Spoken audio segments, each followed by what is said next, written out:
Chapter 6. "Cake or pie?" John asked at Rebecca's ear as he seated her in the parlor.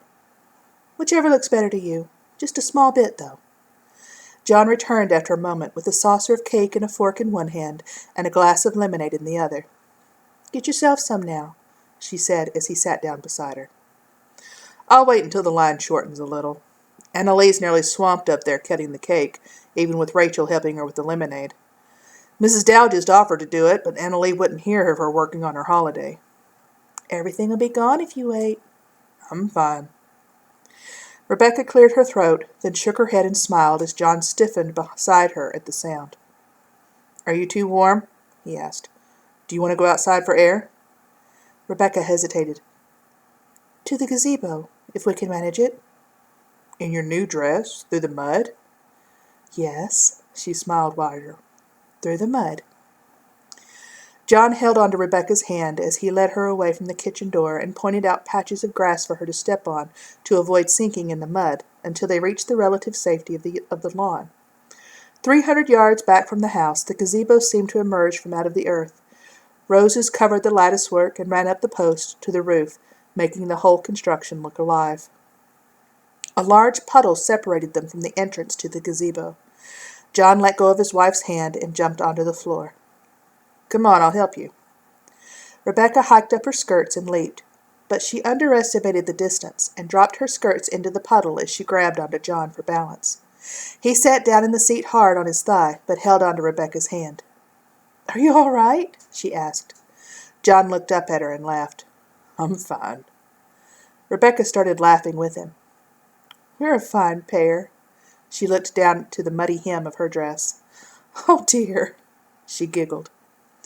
John offered his handkerchief to make at least some attempt to save the hem, but she waved it off and moved to the railing where the roses were thickest. She inhaled deeply of their scent. "I love this place," she said as she exhaled. "It reminds me so much of my mother." John leaned his head back against a post. "You never told me you remember her." "I don't, mostly. But I do remember this scent. Even in the winter-time she always smelled of roses." "You shouldn't think of sad things." "Oh, but it's not sad. I'm glad I remember that about her. It's something real." They both started as a rabbit burst from a nearby bush and darted across the yard. John watched it until it hid from view in the woods. "I've noticed how Teague always writes in that journal of his," Rebecca spoke. "I thought I might try my hand at it." "Couldn't hurt." "I want you to keep what I write for Lucy." John stared at her back and neck, so much more slender than they should have been. He could see her shoulder blades jutting out under her dress. "You know how disorganized I can be. I'd lose it. You should give it to her yourself." Rebecca was silent for a long moment. "Of course." Friday, 12 July, 1861. "I earned a name with the regiment today, though I'm fairly certain it's not a sign of affection. I declined an offer from a small group of rabble-rousers to travel into Annapolis for a last romp before our part in the war begins. Unfortunately for me, I additionally advised them to forego their expedition. Therefore, I am now known throughout camp as Lieutenant Prudy. Mother would be proud of this pious reputation I seem to have made, but I'm afraid I cannot share that sentiment while among the taunts. How ironic it seems to have lost respect by obeying the coveted teachings of a lifetime. Surely God will be merciful toward me in the hour of need that is to come, for all who see me mock me. I should be thankful that I am thus assured of protection, for we leave tomorrow on our march toward Washington and General McDowell. Yet should the Lord choose to take my life, I am all the more in good stead." Annalee tugged at the sleeves of her ball dress to force them higher on her shoulders. She hated the low-cut neck and flounced short sleeves that were the fashion, and almost wished she could be able to just sit with the dowagers in their high-necked, long-sleeved frocks. Only she'd have to miss the dancing, and that was unacceptable. She checked herself in her mirror and winced at the sound of Lucy screaming at Isaac to give her doll back. Oakshade had been bustling since after the wedding, when the families from both sides came for the reception. There would be much more bustle before the night was through, with the townspeople who, though not invited to the reception, at any moment would be flocking to the house for the Independence Day celebration. It would be dark in less than an hour, and Papa was going to have fireworks shot off after all. Mr. Logan had gotten news over the wire that the rebels were in retreat from Gettysburg. Papa had asked Teague if the noise would bother him.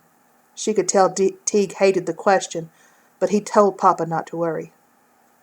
A few leftover orange blossoms finished her hair, and she left to see if Rebecca could use some help. Her bedroom door was shut, so clearly she had not finished dressing. Annalee knocked. "It's me." "Come in." Rebecca stood before her own mirror in her corset and pantalettes, and held to her chest a low-cut ball dress similar to Annalee's. She stared at the cloth that she used between her scar and the corset to make her figure more natural. If Rebecca were to wear the dress, the cloth would show. "There's no stuffing with this dress," Rebecca said, and tossed the gown onto her bed. "John just wasn't thinking when he bought it." She pulled her nicest Sunday dress from her wardrobe and started to put it on. "Is this what you've been doing all this time?" Annalee asked.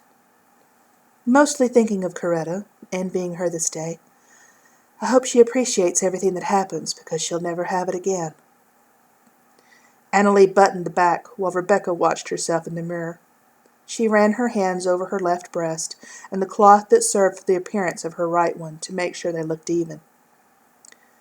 "It's vanity, I suppose, that makes me do this. I should care only what John thinks, and he knows precisely what is under the facade. He's seen it enough, though he can't bear to look. I've noticed that about us recently. All of us." Rebecca sat on the edge of her bed. "Do you realize that nobody in this house looks at each other anymore?" Annalee turned her eyes to her hands in front of her and shook her head. "That's not true. There, you just did it. We look at walls and mirrors, at our hands, at anything except each other.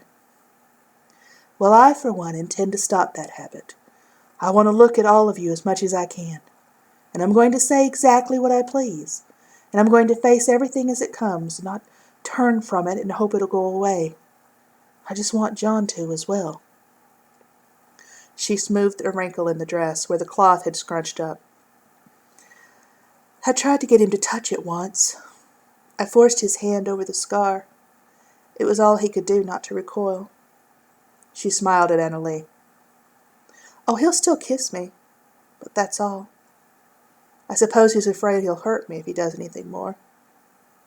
I don't know, maybe he would." She lowered her voice. "Still, I wish he would try." Annalee didn't know if she should laugh with her sister at the confidence, but Lucy's screaming saved her from a reaction. It carried from down the hall, and Isaac's voice came piercing over it as she and Rebecca ran to the noise. "I didn't do it!" Aunt Clara and Mama were bending over each of the children when they reached them. "What happened?" Rebecca asked as she lifted Lucy. The child sobbed in an unintelligible answer and pointed back to the floor. Her rag doll lay next to a pair of scissors and half of one of its legs. Annalee picked up the items. "Isaac!" Aunt Clara hauled him up by the arm from the floor. "I didn't do it!" "What were you doing with scissors?" "Don't worry, we can fix her," Rebecca said as she stroked Lucy's back. Lucy hiccuped. "Now Mariette looks like him." She cried harder. Rebecca turned to where Teague was standing in his bedroom doorway. Annalee closed her eyes against what his face must look like after that remark. When she opened her eyes, Rebecca was trying to make an apology, but Teague simply waved it off. "Look here, Lucy."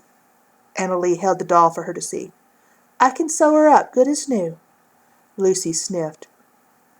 "Does she need medicine?" "I'll ask Papa, and you can be her nurse while she's getting better." Lucy nodded, leaned her head on her mother's shoulder, and stuck her thumb in her mouth. The band of women dispersed, leaving Annalee alone in the hall. She looked from the limp doll in her hands to the now shut door of Teague's bedroom, and then turned away to deposit Mariette on her dresser.